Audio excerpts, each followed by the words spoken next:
Bien, entonces vamos a empezar con la segunda unidad de la materia de Fundamentos Filosóficos de la Psicología. En esta ocasión, el nombre de la unidad, perdón, es Otros escenarios de la controversia en psicología. Estos son los temas, los 5 temas que se van a estar revisando. La distinción entre lo nomotético y lo ideográfico, la importancia entre lo cualitativo y lo cuantitativo, la explicación y la comprensión, los dos ejes de la ciencia en psicología, y lo que es en sí, más bien en realidad lo que es la noción de la explicación y la noción de la comprensión. Todo esto visualizado desde la perspectiva de la psicología en general, no específicamente tendría que ser psicología social comunitaria. Entonces, vamos a empezar con esta parte. Voy a bajar un poquito aquí mis imágenes para poder irlo viendo, ¿no? Entonces, vamos a iniciar con la parte del método ideográfico y del método nomotécnico, ¿ok? Entonces, este método ideográfico es el estudio basado en describir entidades únicas que termina en descripciones diferenciadoras y frecuentemente no generalizables. Trata, digámoslo así, lo que es único en un individuo. La psicología diferencial trata de alcanzar un conocimiento ideográfico del individuo desde un acercamiento metodológico. Cuando estamos hablando de alcanzar un conocimiento ideográfico del individuo desde un acercamiento metodológico, es esa una de las razones por las cuales el método ideográfico es diferenciador y frecuente y no generalizable, perdón, porque lo estamos ubicando en cada uno de los individuos y sabemos entonces nosotros que si nosotros ubicamos nuestra extracción de conocimiento desde cada individuo, entonces cada uno de los individuos está conformado de características específicas que lo hacen único e irrepetible. Entonces, por eso nosotros cuando hablamos del método ideográfico, hablamos de descripciones diferenciadoras y que no pueden generalizarse porque estamos hablando de una entidad única, específica. El análisis ideográfico afirma que el objetivo de la psicología no es buscar leyes causales, ni buscar leyes universales, ni estadísticas, sino reconstruir el significado específico de las acciones humanas, cuya característica fundamental es ser eventos únicos e irrepetibles. Regresamos otra vez a la parte única e irrepetible, que es lo que hace de mayor peso. Una de las características principales del método ideográfico es la parte de que las descripciones no puedan ser descripciones diferenciadoras, es decir, que marcan atributos únicos de la persona y que al mismo tiempo no podemos generalizar, es decir, el atributo que yo estoy describiendo que diferencia a uno de los elementos, no lo puedo encontrar como característica básica en el otro elemento específicamente. Esta es una parte del método ideográfico, es una generalidad, perdón, descriptiva que yo les hago para más o menos ir ubicándonos en los conceptos, para a la hora de que ustedes les toque hacer una lectura, sepamos cómo irnos ubicando, ¿no? Específicamente. Entonces, trabajamos ahora con el método nomotético, que es aquel cuyas mediciones son observadas en una muestra relativamente grande y posee un carácter más general. Cuando hablábamos hace un momento o atrás, en la diapositiva anterior, del método ideográfico, hablábamos de estudios meramente particulares, específicos, yéndonos a un individuo. Y cuando hablamos de métodos nomotéticos, estamos hablando de muestras que son grandes, es decir, cuando hablamos de muestras grupales y hablamos de mayor generalidad.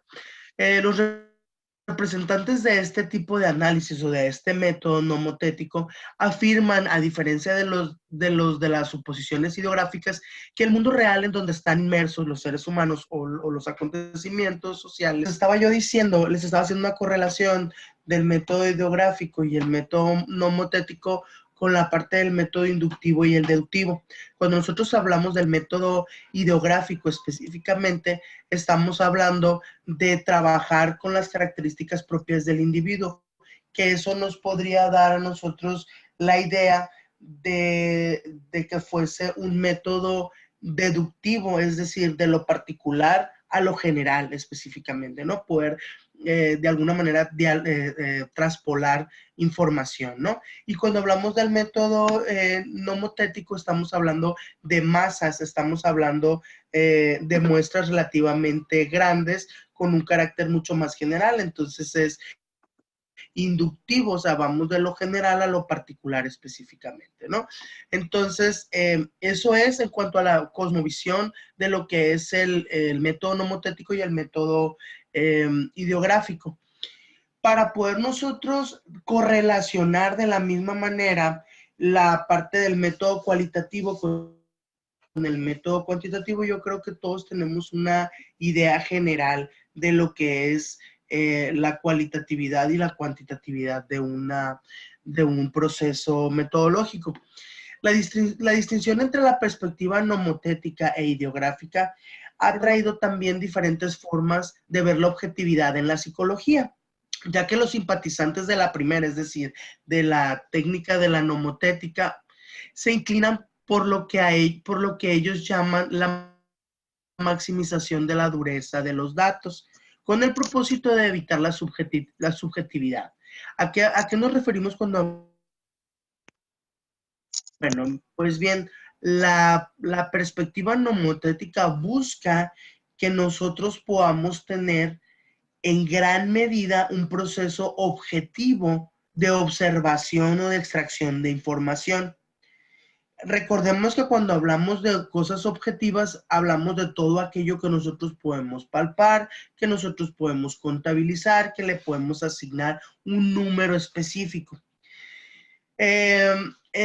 Y esa parte, cuando nosotros hablamos de procesos de investigación o procesos de extracción de información, son la parte dura de nuestra investigación. Los números que no podemos modificar, que no se pueden maquillar, que esos son y así es como funciona. Esta maximización, perdón, y cuando nosotros nos enfocamos en la parte dura, que son los datos específicos que no podemos modificar, estamos restando subjetividad. Y la subjetividad no es otra cosa más que eliminar todo ese sesgo que de alguna manera nosotros como individuos podríamos aportarle a un proceso de investigación o de extracción de información, porque podamos tener una percepción diferente cada uno de nosotros. Esta maximización consiste en aumentar el poder de la mesurabilidad y de la comparabilidad recolectando datos de acontecimientos presentes, pues suponen que de este modo el científico tiene mayor posibilidad de controlar la calidad de los datos, que es exactamente lo que yo les estaba comentando. Si nosotros como científicos o como investigadores nos enfocamos en utilizar el método nomotético para disminuir la posibilidad de que yo le pueda dar un sesgo en base a lo que yo creo, lo que yo siento, es decir, que seamos lo más objetivos posibles, entonces estaría yo hablando, otra vez el internet, estaría yo hablando de que mi investigación debería ser sustentada con el método nomotético para entonces respaldarla con el método cuantitativo y poderle dar la mayor objetividad posible a mi proceso de extracción de información o de investigación. Perdón, esto es en un panorama específico como lo que nosotros estamos trabajando ahorita para comprender la terminología de lo que estamos manejando. Estábamos hablando de lo cualitativo y de lo cuantitativo. Estábamos hablando del proceso que vivió nuestra ciencia para poder llegar a ser lo que es ahora. Toda esta información que estamos revisando es eso, es como un proceso, te estoy contando un cuento de lo que vivimos y de los procesos que fuimos llevando a cabo para poder llegar a ser lo que somos ahora, para poder llegar al nivel de los procesos de investigación que estamos llevando ahora, ¿no? perdón, cuando hablamos de la nomotética o cuando hablamos del método ideográfico, es indudable que tenemos que hablar también del método cualitativo y del método cuantitativo. Cuando hablamos del método cualitativo, hablamos de esa posibilidad que tiene el investigador de poner su percepción en palabras, en definir, en describir algo que ocurre realmente, objetivamente está ocurriendo, pero no es objetivo lo que está plasmando o lo que está definiendo, porque lo que yo infiero o lo que yo percibo de una situación no es lo mismo que Jesús o que María del Rosario o que Vianney o que los demás están infiriendo, ¿sí me explico? Porque la percepción es diferente. Entonces, cuando hablamos de específicamente de situaciones cualitativas o de investigaciones cualitativas, estamos hablando o estamos haciendo una complementación del método ideográfico. Y cuando hablamos de la perspectiva cuantitativa, de la obtención de datos duros, de la obtención de números que me da la posibilidad de ser objetivo, entonces estamos hablando del método nomotético. Dice, la distinción entre la perspectiva nomotética e ideográfica ha traído también diferentes formas de ver la objetividad en la psicología, ya que los simpatizantes de la primera, es decir, de la nomotética, se inclinan por lo que ellos llaman la maximización de la dureza de los datos, que es la objetividad, con el propósito de evitar la subjetividad. Esta maximización consiste en aumentar su poder de mesurabilidad y de comparabilidad recolectando datos de acontecimientos presentes, pues suponen que de este modo el científico tiene mayor posibilidad de controlar la calidad de los datos. Dicen, mientras que los seguidores del análisis ideográfico se pronuncian a favor de las fuentes primarias. Es decir, las fuentes primarias es de donde realmente viene la información, de la situación en el momento, que no sea tocada por personas intermediarias, sino obtenidas de primera mano por el científico. Eso los ha conducido a datos creados en el pasado y por lo tanto los acerca del pasado y hacia otros datos cualitativos en los que la riqueza del contexto puede llevarlos a comprender la plenitud de las motivaciones implicadas en la acción. ¿De qué estamos hablando? Cuando hablamos del análisis del método ideográfico y hablamos de lo cuantitativo, estamos hablando de subjetividad. Si se fijan en la redacción, el investigador corre el riesgo, si nada más se ubica en la parte cualitativa y solo toma el método ideográfico, es decir, de persona en persona, de manera individual, a obtener la información, tendemos a perdernos en la subjetividad de lo que estamos investigando. No estoy diciendo con esto que no sea positivo trabajar la metodología cualitativa, ni tampoco estoy diciendo que yo estoy casada con la metodología cuantitativa, ni cualitativa, ni con ninguna de las dos. Lo que yo quiero es que ustedes tengan un panorama claro y que sean ustedes quienes definan lo que es mejor para cada quien. El tipo de metodología que nosotros utilizamos y el tipo de investigaciones que nosotros hacemos, en este caso en psicología, tiene mucho que ver con nuestras características de personalidad. Y yo soy de la idea, yo, Corintia Favela López, de manera personal, que hay que complementarlas. No podemos no podemos intentar que todos nuestros datos siempre sean duros, que solo sean cosas objetivas las que trabajemos, pero tampoco podemos intentar que siempre sea subjetivo, que solo mi opinión sea lo que cuente, que lo que yo percibo eso es lo real. De esa manera yo lo percibo. Sin embargo, como les comento, ustedes tendrán que formar su propio juicio, ustedes tendrán que leer lo necesario para que ustedes puedan definir. Dicen, en este análisis se contrapone al análisis nomotético, es decir, el análisis ideográfico. Y el análisis nomotético es en donde el científico extrapola su propio modelo y se impregna de su propio prejuicio a los datos obtenidos del acontecimiento social o del comportamiento. Es decir, cuando hablamos del análisis nomotético o del método cuantitativo, que contabiliza y lo que pone números, el investigador tiene que tomar una pausa, detenerse, si no concuerda la información que está obteniendo con su sentir, lo hace a un lado y solamente maneja lo que existe, lo que es real, lo que se puede palpar, lo que se puede contabilizar, lo que es objetivo. A diferencia del ideográfico y del cualitativo, en donde el investigador refiere lo que está observando, pero mucho de su sentir va inmerso en eso que está reportando. ¿Ok?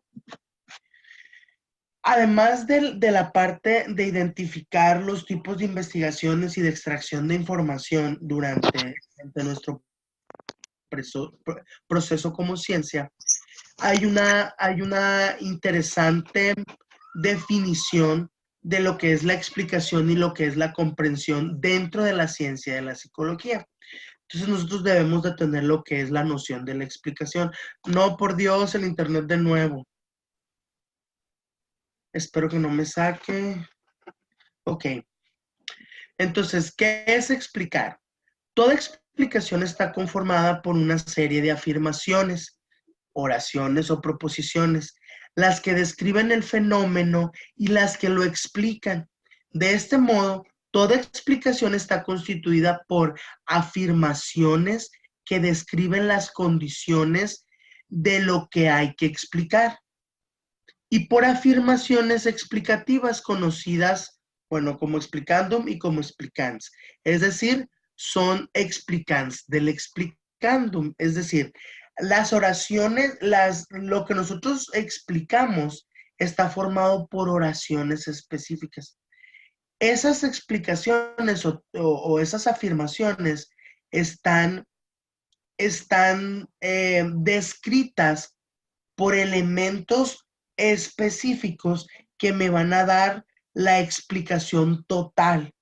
Es como cuando en el español nos enseñan las oraciones y nos dicen que la oración tiene que estar formada por el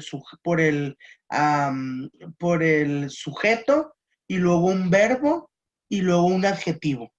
Es exactamente lo mismo.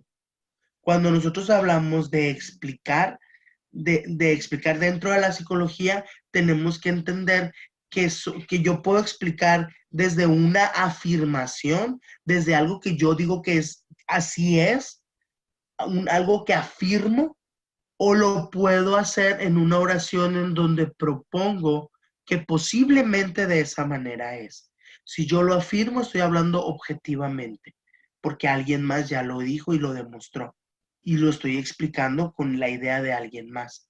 Si yo propongo, si mi oración es propositiva, estoy infiriendo y estoy suponiendo en base a lo que yo sé, pero queda la carta abierta, es subjetivo, porque yo lo estoy infiriendo. ¿Sí me estoy explicando? Esas son las dos formas de explicar. Voy a suponer que el silencio y el que no muevan su cabeza quiere decir que están intentando que se acomode la información. Dice, la regla general que se debe seguir para que la explicación tenga un sentido es que el explicandum se conozca más o menos como verídico, es decir, que los elementos que yo estoy utilizando, que alguien más dijo, medio tengamos una noción, ¿no? O que se suponga verídico, puesto que según Popper, que es un teórico, resultaría impertinente pedir una explicación de ciertas situaciones que fueran imaginarias, que yo no tuviera conocimiento real de eso. Por otra parte, el explicans, o sea, los elementos que yo le pongo a la explicación total, debe ser objetiva en toda investigación. Es desconocido por lo que siempre tiene que describirse. Así, la explicación científica, siempre que sea un descubrimiento, será la explicación de lo conocido por medio de lo desconocido. Esto es, en palabras metodológicas y científicas, lo que les dije hace un momento. Así como tenemos una noción de lo que es la explicación, también tenemos una noción de lo que es la comprensión. Como se ha apuntado, la comprensión está más ligada a una concepción de la psicología que la separa de las ciencias naturales y que define modelos de cientificidad específicos para esta disciplina. Y no solamente eso, también ha buscado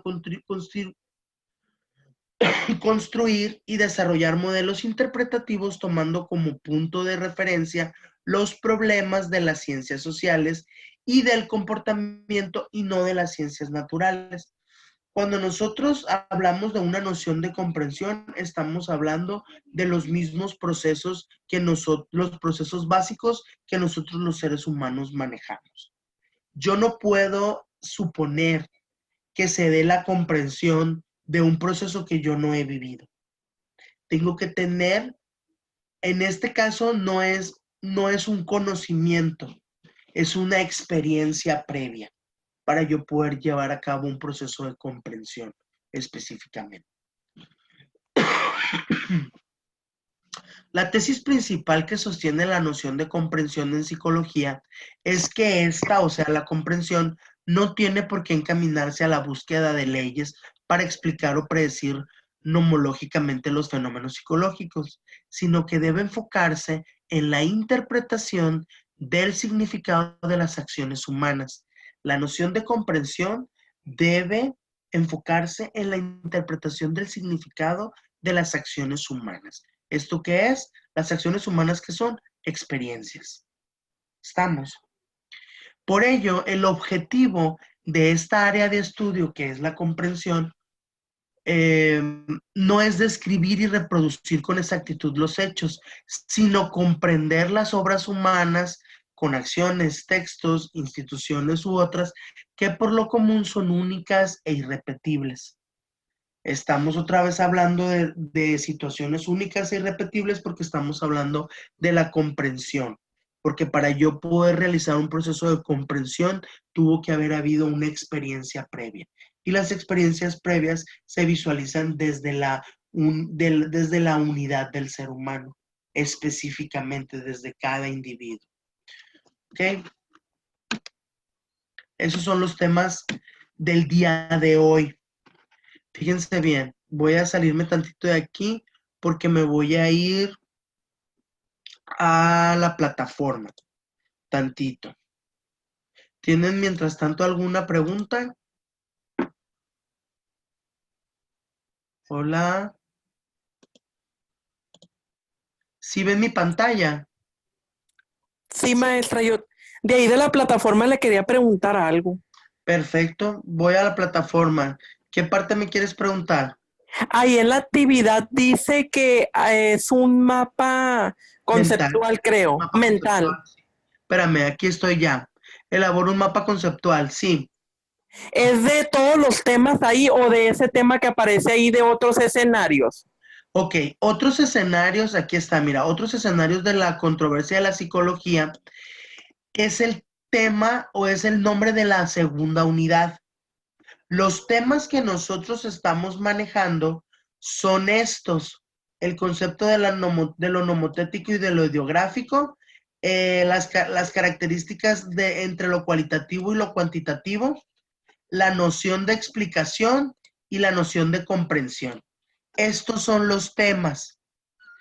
Aquí dice, contestar las siguientes cuestiones para una inferencia profesional escrita de la unidad 2 que se llama Otros escenarios de la controversia de la psicología. Vas a responder estos 4 cuestionamientos y cuando hablamos de una inferencia profesional es que me puedes hacer una descripción, o sea, puedes empezar a hacer una redacción en donde englobes estos 4 elementos de los que se te está preguntando. Y después dice, investiga cada uno de los temas de la unidad 2, pero no es, repito, es el nombre de la unidad. Los temas sobre los que vas a investigar son estos. ¿Me estoy explicando? Sí, ya le entendí. Ok. Vas a investigar los temas y de eso me vas a hacer un mapa conceptual. ¿Qué significa? Me vas a contextualizar y vas a conceptualizar cada Sí, uno de los elementos. es cada uno de los temas, ¿verdad? Así es, Mm. así es. El punto es que es un solo archivo el que tú vas a hacer. En el mismo archivo, de hecho creo que aquí abajo dice, cada una de las actividades pertenecen a dicha unidad, deberán presentarse en un solo archivo, desarrolladas por escrito en un mínimo de 3 cuartillas, incluida la portada y la bibliografía, con los siguientes lineamientos, que son las especificaciones que siempre les damos de cómo tiene que ir el documento. Entonces, te estamos pidiendo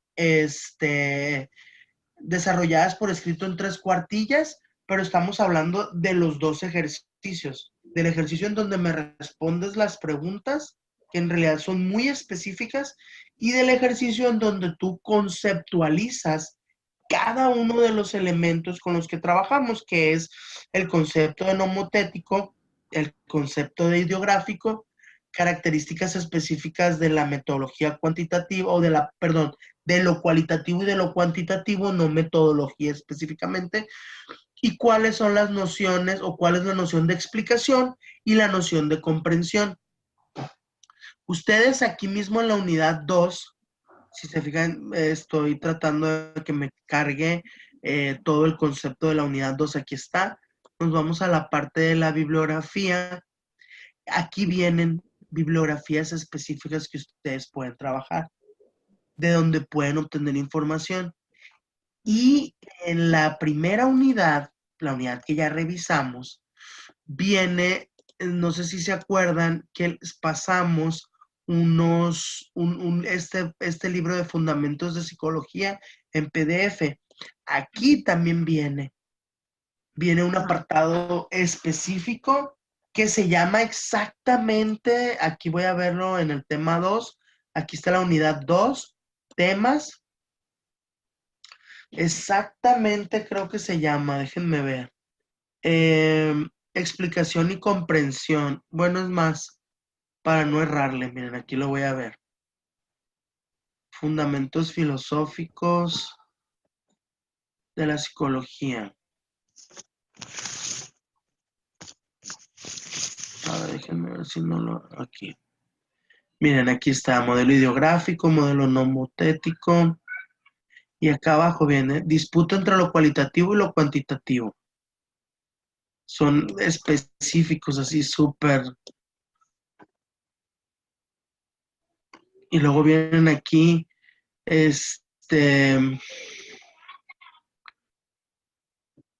independientemente del debate, no es acá arriba.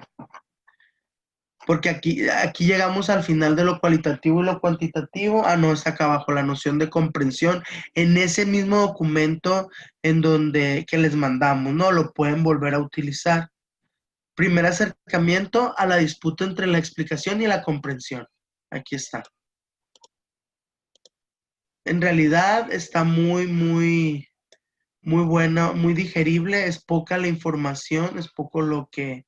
Noción de explicación, noción de comprensión, cómo se puede observar como un antagonismo anterior. Entonces está muy, muy padre. Y aquí viene específicamente cada una de las nociones. Noción de explicación es este pedacito. Y acá viene abajo la noción de comprensión. Bueno, pues pedazote. Y la noción de comprensión. ¿Ok? Entonces lo pueden leer de aquí también, lo leen, le dan una revisadita, y entonces para que sea mucho más fácil, mientras más leamos, mientras más información tengamos referente a los temas, va a ser mucho más fácil poder hacer una conceptualización. Y obviamente este tipo de materias están encaminadas a ir formando un criterio propio para que entonces comprendamos el quehacer de nosotros como psicólogos, el quehacer de nuestra ciencia, o sea, para qué está formada, para qué fue creada, el proceso que vivió, y entonces podamos definir de manera consciente y congruente cómo realizaremos en un futuro nuestros procesos de investigación específicamente. No sé si me estoy explicando. Ese es el objetivo, que comprendamos en qué consiste una perspectiva y otra, qué beneficios y qué bondades tiene una perspectiva y qué bondades tiene la otra, qué limitantes limitantes tiene cada una de las posturas en las que yo me plante y sobre todo, de qué manera yo puedo compensar ciertos elementos. Yo de manera personal concuerdo en la idea de hacer un equipo, de tomar elementos cualitativos y elementos cuantitativos y entonces homologar desde mi perspectiva y desde mis características de personalidad, porque yo soy de la idea, pese que algunos de mis colegas no piensan igual que yo, pero pues bueno, bendita diversidad que nos hace únicos. Yo soy de la idea que es muy, muy positivo el poder mezclar ambas perspectivas para entonces poder abarcar una mayor eh, superficie de lo que estamos intentando trabajar, ¿no? Esa es mi percepción, así me gusta trabajarlo a mí, pero sí, sí también estoy consciente que habrá ciertas cuestiones que no se puedan revisar desde la parte cuantitativa, pero pues habrá otras que sí puedan ser rescatadas desde ambas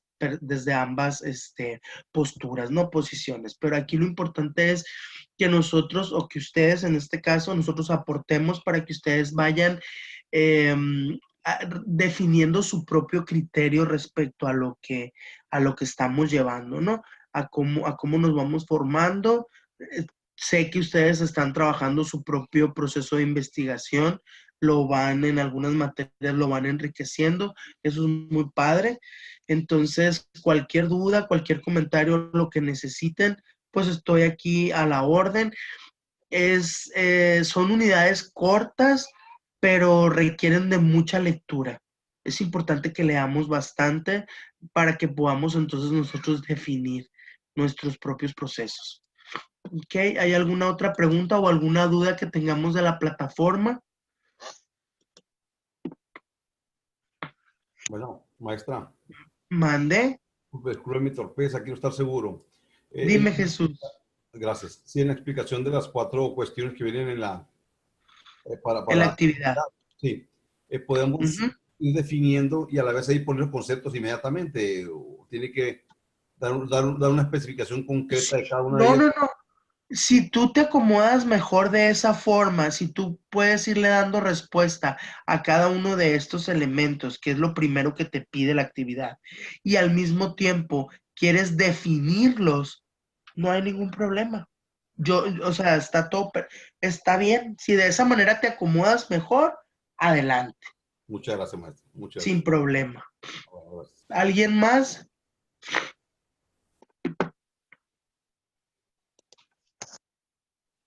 Hola. Oigan, yo tengo una pregunta. Las personas que no están en la videoconferencia ahorita, por ejemplo, y las personas que, ah, que no han subido información. ¿Hay alguna de las personas que están aquí que están en la videoconferencia, pues, pero que no subieron su actividad de la unidad anterior, de la primera unidad? Yo, maestra, no la he subido, apenas la iba a subir hoy.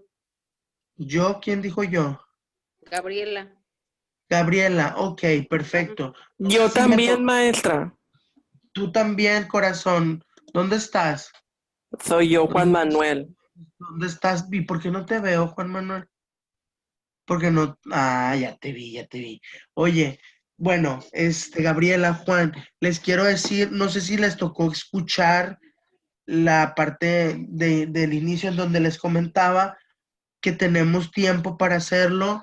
Eh, Tenemos esta semana o sea, la semana propiamente, la próxima videoconferencia la vamos a dar el lunes como era normalmente. Ahora por cuestiones de salud yo no me pude conectar el lunes, por eso nos cambiamos a este día. Pero de aquí al lunes próximo tienen el tiempo para subir la actividad anterior de la primera unidad y la actividad de esta segunda unidad para que no nos coma el tiempo, ¿vale? Sí, Sin maestra, ningún está bien. problema. Ok, está Gracias. bien, maestra. Ok, Ok, Gracias. y los que no están, no, al contrario, ustedes, y los que no están en línea, que no se han conectado, pero que de repente siguen en el grupo de WhatsApp, si entre ustedes se ubican, hay que mandarles mensajito que todavía tienen oportunidad de seguir subiendo sus actividades. Si hay alguna duda, si algo no está quedando claro, se pueden comunicar conmigo sin ningún problema. Estoy para servirles. ¿Vale?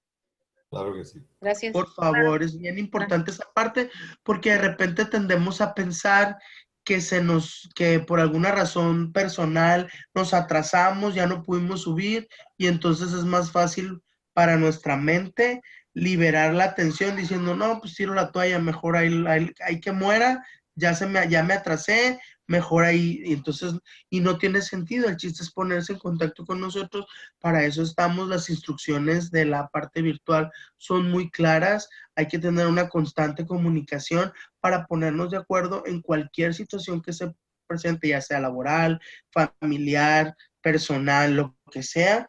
Si necesitan de nuestro apoyo, para eso estamos. Mientras estemos en comunicación, lo podemos solucionar. ¿Sale, vale?